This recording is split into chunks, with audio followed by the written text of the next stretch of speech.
কি রাখবো আমি? আজকে তো কুরবানি, বাসায় তো কিছুই নেই। দুইটা বেজে গেছে, তো গোশও দিয়ে গেল না। তুমি বলো কি রাখবো আমি? কিছুই তো নেই। একটু ধৈর্য ধরো, দেখি কেউ মাংস দিয়ে যায় কিনা। আর তুমি তো জানো আমি গরিব মানুষ, আমি কি করে এখন কুরবানি তো দিতে পারি নাই, বুঝছো? তাহলে আমি কি করতে পারি বলো? আমার তো কিছু করার নাই। একটু অপেক্ষা করো, দেখি কেউ মাংস দিয়ে যায় কিনা। একটু অপেক্ষা করো, কিন্তু তাই ছাড়া কিছু করার নাই। আমি তো কুরবানি দিতে পারি নাই। তাহলে কুরবানি দেবো, কুরবানি দেওয়ার কোনো সামর্থ্যও তো আমার নাই। কুরবানিটা কিভাবে দেবো বলো? তুমি একটু অপেক্ষা করো, যদি কেউ দিয়ে যায়। আর আজকে তো কুরবানি দিন, অবশ্যই মাংস মানুষ দান করবে। ঠিক আছে, দেখো একটা ব্যবস্থা আল্লাহ অবশ্যই করবে। আর আমাদের মেয়েটাও গেছে খেলা করতে, ও এসে বলবে যে আম্মু ভাত দাও ভাত দাও। আমি তো কিছুই রান্না করতে পারিনি, তাহলে ওকে আমি কি খাবো? আর তুমি না এতদিন ওকে বলে আসছো যে ঈদের দিন ওকে গোশ খাওয়াবা। হ্যাঁ, আমি তো ওকে বলে আসছি যে ঈদের দিন মাংস খাওয়াবার। হ্যাঁ অবশ্যই, দেখি আমি চেষ্টা করতেছি। তুমি কিছু একটা রান্নার জন্য রেডি থাকো, আমি চেষ্টা করতেছি। তুমি একটা কাজ করো, তুমি বাসায় তো চাউল আছে, তুমি আসলে ভাত রাঁধতে লাগো। আমি চেষ্টা করতেছি, দেখি কি করা যায়, বুঝছো? আমি চেষ্টা করতেছি। আর দেখি মাংস কেউ দান করে যায় কি, সেটাও দেখবো। তুমি একটু অপেক্ষা করো। আর তুমি ওই ভাত রান্নার জন্য রেডি হয়ে যাও। আর ওই ঝাল টাল গুলা কেটে রাখতে লাগো, বুঝছো? একটা উপায় আল্লাহ অবশ্যই করে দেবে, রাখতে লাগো।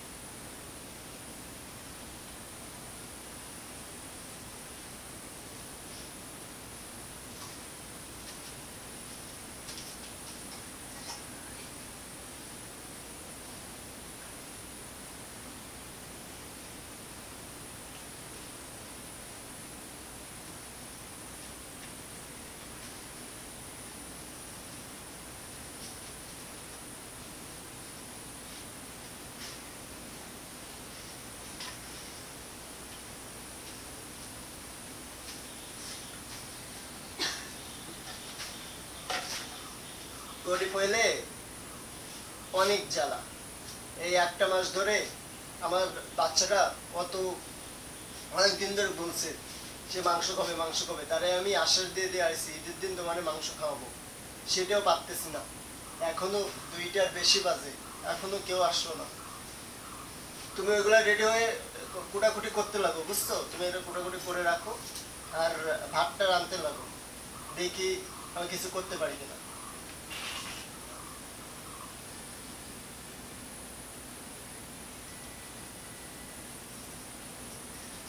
তুমি এগুলো কোটাকাটি করে রাখতে লাগো, বুঝছো? আর ওই বাসায় তো চাউল আছে, বুঝছো? তুমি ভাত কটা রাঁধতে লেগে নেবে, বুঝছো? ভাত কটা রেঁধে রাখবা। আর এগুলো কুটাকুটি করে রাখতে লাগো। আমি দেখি কোনো ব্যবস্থা করতে পারি কিনা।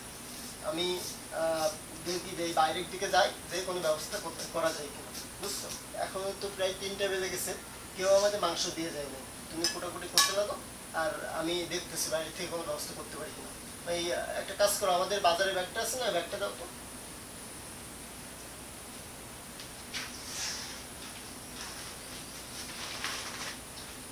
এই নাও ব্যাগ। আর তুমি যা করার দ্রুত করো। আর তুমি তো জানো আমাদের বাচ্চাটা সে কবে ধরে মাংস খাওয়ার জন্য বায়না করতেছে। তুমি ওকে আজকে মাংস খাওয়াও। আর তুমি যেখান থেকে পারো আজকে ওর জন্য মাংস নিয়ে তারপরে বাসায় এসো, আমি ওকে বুঝিয়ে রাখবো। আচ্ছা ঠিক আছে, তুমি ওরা বুঝে রাখতে লাগো। আর হলো এই একটা কাজ করো, এই তুমি এগুলো কুটাকুটি করে ওই রান্নাটা শেষ করে রাখবো, ভাতটা, বুঝছো? আমি দেখি কোনো ব্যবস্থা করতে পারি কিনা। ঠিক আছে, আচ্ছা আমি তাহলে যাচ্ছি। তুমি তাহলে এগুলো কুটাকুটি করে ভাতটা রেঁধে রাখতে লাগবে, ঠিক আছে? আচ্ছা। আচ্ছা।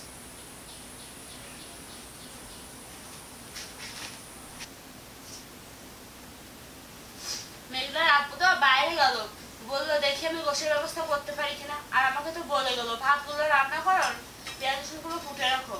আমি দেখি ভাতগুলো রান্না করতে চাই, দেখি রান্না করতে করতে সে আসে কিনা। আর আমাদের মেয়েটাও তো খেলতে গেছে, ও এসেও তো খাওয়ার জন্য বায়না ধরবে। আমি যাই ভাতগুলো রান্না করতে থাকি। আর ও তো হচ্ছে গেছে গোসের জন্য, দেখি ও গোসের ব্যবস্থা করতে পারি কিনা। হে আল্লাহ, তুমি আমাদেরকে এমন গরিব বানিয়েছো যে আমরা একটা কোরবানিও করতে পারি না, আমাদের কোনো ভালোভাবে চলাফেরাও করতে পারি না। আল্লাহ তুমি আমাদেরকে রহমত করো, যাতে আমরা একটু কোরবানিও করতে পারি, ভালোভাবে চলাফেরাও করতে পারি। আর আল্লাহ আমরা তো আমাদের তো একটা ছোট সংসার, তিনজনেরই। আল্লাহ তুমি আমাদের তিনজনের পরে রহমত করো। আল্লাহ বাচ্চাটা আবু তো অনেক কষ্ট করে, তুমি আমাদের পরে রহমত করো, যাতে আমরা একটা কোরবানিও করতে পারি, ভালোভাবে চলাফেরাও করতে পারি। আল্লাহ তুমি তো সবকিছুই করতে পারো। আল্লাহ বাচ্চার আব্বু তো অনেকটা কষ্ট করে, তুমি আমাদের পরে রহমত করো, আমিন। তাহলে এবার আমি রান্না করতে চাই।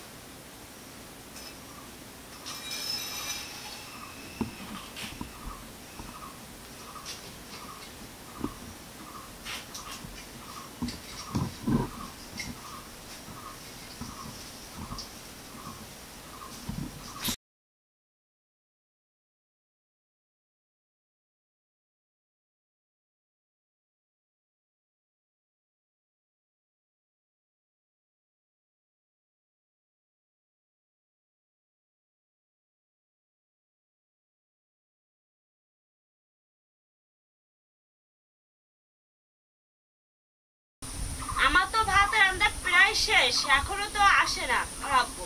আমি তো পেঁয়াজ ঝাল এখানে কেটে রেখে দিয়েছি, গোশ কি আনতে পারবে বুঝতে পারতেছি না।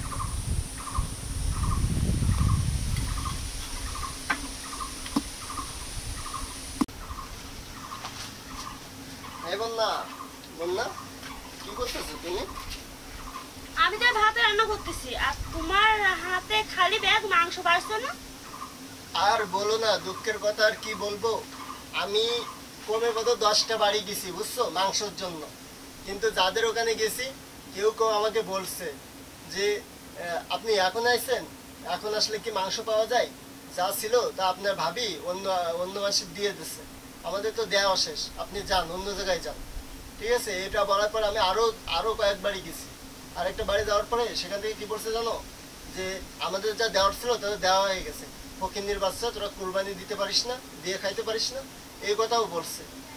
সেখান থেকেও আমি চলে এসেছি, চলে এসে আরেকটা বাড়ি গেছি। যাওয়ার পরে সেখান থেকে কি বলছে জানো, সেখান থেকে বলছে কি যে এই তোর ভাবি তা গোশগুলো সব ফ্রিজে রেখে দিচ্ছে, ওখান থেকে বের করে আর আমরা দান করতে পারবো না, আমাদের যা দান করার তা আমরা দান করে দিছি। ঠিক আছে, তুই যা, বেরো, এই বাড়ি থেকে বেরো। ঠিক আছে, দূর দূর করে তাড়াই দিছে। তারপরেও আমি বাচ্চার মুখের দিকে তাকিয়ে আরো 2-3 বাড়ি গেছি, গেলে সেখান থেকেও একই কথা বলছে। ঠিক আছে, যে আমাদের ফ্রিজে রাখা হয়ে গেছে, আমাদের দান করা হয়ে গেছে, তুই ফকিনীর বাচ্চা যা, তুই কুরবানি দিতে পারিস না। হ্যাঁ, এমন ভাবে কত বাড়ি থেকে অপমান করছে, জীবনে কখনো কারো কাছে কিছু চাই নাই। তারপরেও ছোট বাচ্চাদের দিকে তাকিয়ে আমি গোশের জন্য লোকের কাছে চাইতে গেছিলাম, তারাও কিন্তু আমাকে এইভাবে ফেরত দিয়েছে, যে বলছে কিনে খাইতে পারিস না, কুরবানি দিতে পারিস না, দিয়ে তোরা গোশ খেতে পারিস না। আমরা অনেক টাকা খরচ করে, কেউ কেউ তো এটাও বলছে যে অনেক টাকা খরচ করে কুরবানি দিছি, তার গোশ কি তোদের দেবো? তোদের ফকিন্দির মতো লোকের গোশ দেওয়ার জন্য কি আমরা টাকা খরচ করে কুরবানি দিছি? এমন কথাও অনেকজন বলছে। তাহলে তুমি বলো, আমার প্যাকেটে গোশ কোথা থেকে থাকবে? আমি গোশ কোথা থেকে আনবো? আরে বাচ্চাটাকে আমি কি বা বলবো? এতদিন তো বুঝাই বুঝাই আসছি যে ঈদের দিন আমি তোমাকে গোশ খাওয়াবো, তাহলে বলো এখন আমি কি করব? আসলে গরিব হলে তার জীবনটা অনেক কষ্টে কাটে, জানো তুমি। আর তুমি তো আচ্ছা তুমি কষ্ট পেও না, আমার তো ভাতে রান্না করা হয়ে গেছে, চলো ঘরে চলো, এগুলো নিয়ে যাই, ঝাল পেঁয়াজ ঘরে রেখে দেবো, একটা ঝাল পরে আমরা খেয়ে নেবো, চলো। তুমি আজকে না হয় আমরা গরিব আছি, একদিন না একদিন ঠিকই আল্লাহ আমাদেরকে বড়লোক বানাবে, তুমি চলো, তুমি কষ্ট পেও না। তোমার কথা ঠিক, কষ্ট আমি পাচ্ছি না, কিন্তু আমার খুব খারাপ লাগছে আমাদের ছোট বাচ্চাটার জন্য, যে তাকে এই এতদিন ধরে বসায় বসায় রাখছি, যে ঈদের দিন তোরে আমি খাওয়াবো, ঈদের দিন তোরে মন ভরে তোর মাংস খাওয়াবো। আর দেখো এখন প্রায় সন্ধ্যা হতে গেল, অথচ আমি কয়েক বাড়ি থেকেও ফিরে আসলাম। আমি এমন একটা অদম বাবা যে ছোট একটা বাচ্চাটারও আজকে ঈদের দিনেও একটু মাংস খাওয়াতে পারলাম না। আমি সকল দর্শকের উদ্দেশ্যে কয়েকটা কথা বলতে চাই। আপনারা যারা আপনাদের পাশে গরিব ফ্যামিলি আছে, অবশ্যই তাদের দিকে খেয়াল করবেন। আমার মতো এই ছোট বাচ্চাটাকে 1 মাস 2 মাস 5 মাস মাংস না খাওয়ায় আশ্বাস দিয়ে দিয়ে রাখছি যে ঈদের দিন খাওয়াবো। এরম অনেক ফ্যামিলি এরম তাদের বাচ্চাটাকে আশ্বাস দিয়ে দিয়ে রাখে যে ঈদ আসুক, ঈদের সময় তোমাকে মাংস খাওয়াবো, মন ভরে মাংস খাওয়াবো।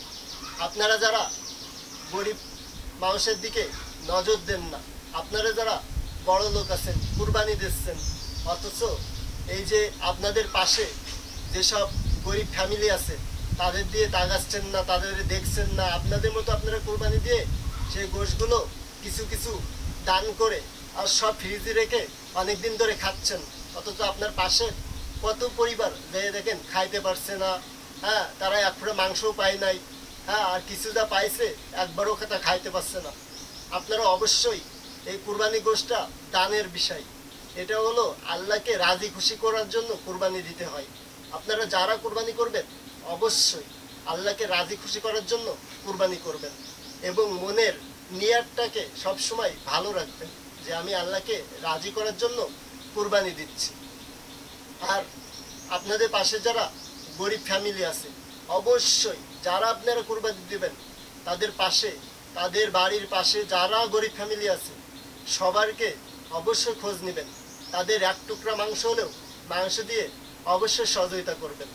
দেখবেন আপনারাও যেমন ভালো থাকবেন তারাও অনেক ভালো থাকবে। আপনারা হয়তো যদি মাংসগুলো ফ্রিজে রেখে কয়েকদিন খাইতে পারেন, আপনাদের হয়তো কতদিন চলবে, 10 দিন, 15 দিন, 1 মাস আপনারা ফ্রিজে রেখে খাইতে পারবেন। তাতে যদি কিছু মাংস গরিবরে দেন তাহলে হয়তো আপনারা 2 দিন গোশ আপনারা কম খাইতে পারেন।